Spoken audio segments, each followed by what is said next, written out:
정기택 증인에게 좀 여쭤보겠습니다. 증인께서 원장으로 재직하셨던 보건산업진흥원은 나라 돈으로 의료산업의 해외 진출을 지원하는 그런 일을 하시죠? 네, 그렇습니다. 네, 증인이 재직하실 때 최순실 씨의 단골 성형외과 의사인 김영재 씨 아내 회사를 중동에 진출시키라 이런 압박을 받은 적이 있나요? 직접 들은 적은 없습니다. 네? 직접 들은 적은 없습니다. 직접 들은 적은 없지만 압박을 받은 적을 있는 걸 인식은 하고 계시죠? 그렇습니다. 네. 근데 이제 그 증인이 계셨던 기관은 출연기관이기 때문에 국민 세금으로 운영하는 거고, 특히 그 의료 산업의 해외 진출은 복지부 예산을 받아서 위탁 관리하는 곳이라 정부 예산을 쓰는 것입니다.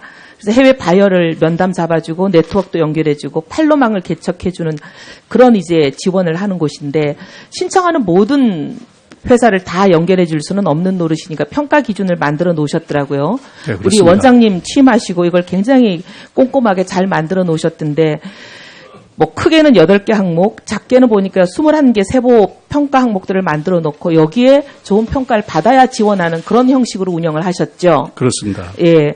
근데 보니까 뭐 과거 실적이 있냐, 얼마나 좋으냐, 예상 수익 전망이 좋은가, 의료계 평판이 얼마나 좋은가, 또 진출하는 현지 국가의 원어민 직원이 어느 정도 갖춰져 있나 이런 걸 보셨던데, 이런 기준과 절차에 따라서 최순실 씨 측근 회사를 지원하지 않기로 결정하신 건가요?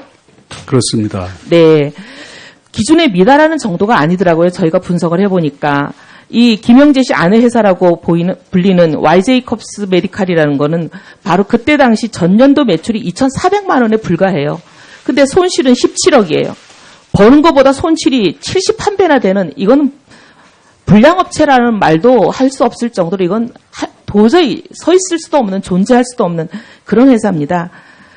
지원 불가능한 회사죠. 근데 이런 회사를 추천하라고, 그것도 국가 예산으로 추천하고 지원하라고, 이런 말도 안 되는 압력이 들어왔는데, 더 기가 막힌 건 대통령 순방에 낄 수도 없는 업체죠. 근데 대통령 순방에 공식적으로는 끼워줄 수가 없으니까 이걸 비공식적으로 비밀리에 대통령 순방마다 데리고 다닙니다. 기가 막힌 것은 거의 모든 순방에 데리고 다녔어요. 중동 4개국 순방, 중남미 4개국 순방, 아프리카 3개국 순방, 프랑스 순방, 중국 순방, 라오스 순방 안 데리고 다닌 데가 없습니다.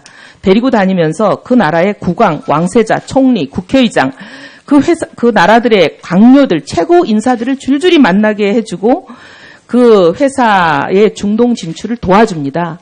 기가 막힌 이런 상황이 특혜의 끝판왕이죠.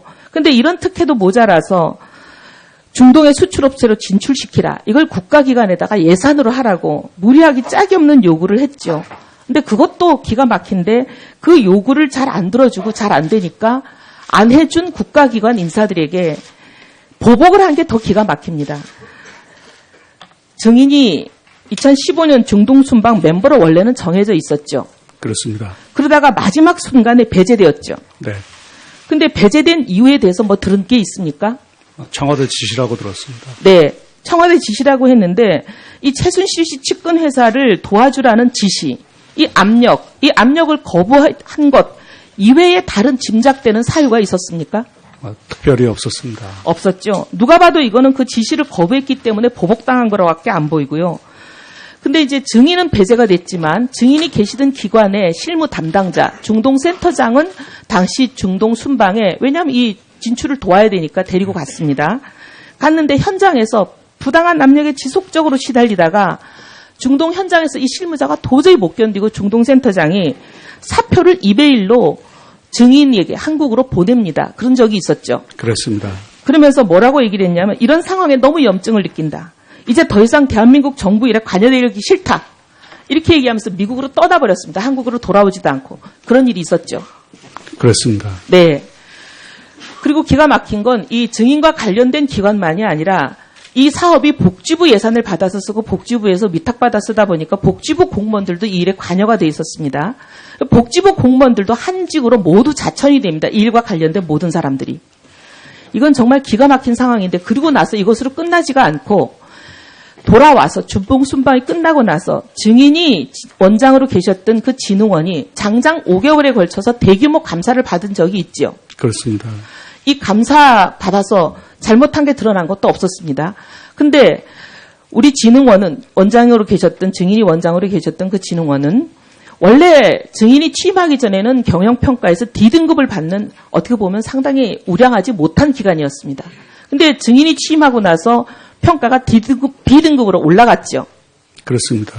사실 이렇게 보면은 불량한 기관을 우량한 기관으로 올려놓은 아주 어떻게 보면 표창을 받아야 되는 증인인데 그 B등급으로 평가 결과가 나고 나서 이틀 만에 증인에게 사퇴 압력이 오지 않았습니까? 그런 사실이 있나요? 그 직후에 그런 있었죠. 공고 사직을. 근데 이 권고 사직은 누가 어떤 형태로 무슨 말을 하든가요? 복지부 인사 담당자가 제게 찾아와서 위의 뜻이니 거취를 정리해달라고 했습니다. 위라는 건 청와대라고 하든가요? 대통령이라고 하든가요? 최순실 씨라고 하든가요? 누구라고 하든가요? 청와대라고 했습니다. 청와대라고 했습니까? 기가 막히는 상황입니다. 이게 도대체 문체부에만 국한된 최순실 씨 아니면 최순실 씨가 아닌 그 이후에 있는 막강한 권력인지 규명되어야 할 사안이지만 이 문체부에만 국한된 것이 아니라 보건산업진흥원 그리고 복지부까지 망라하는 각종 출연기관에까지 종횡무진으로 생사여탈권을 마구잡이로 휘두른 국정농단 세력의 민낯을 특검이 국민 앞에 낱낱이 밝혀야 될 것입니다. 우리 증인께서 하고 싶은 말씀 참 많으실 텐데 이 자리를 빌어서 국민들께 이 일과 관련한 소회를 좀 밝혀주시기를 바랍니다. 저는 학자로서 20년 동안 연구한 것을 국가를 위해서 실천해보고자 정말 열심히 일했습니다. 그런데 그런 기회를 박탈당한 것이 아쉬웠지만 최선을 다했기에 후회는 없습니다. 다만 현 시점에서 안타까운 것은 16개월 동안 짧은 기간이었지만 아부다비 보건청 장관과 신뢰를 쌓아서 당시 우리 대사께서 금맥을 뚫었다고 평가하셨던 계약을 마무리 짓지 못하고 나온 것이 참 아쉽습니다. 감사합니다. 네, 의원님 수고했습니다. 다음은 더불어민주당 김한중 의원. 위원님, 제가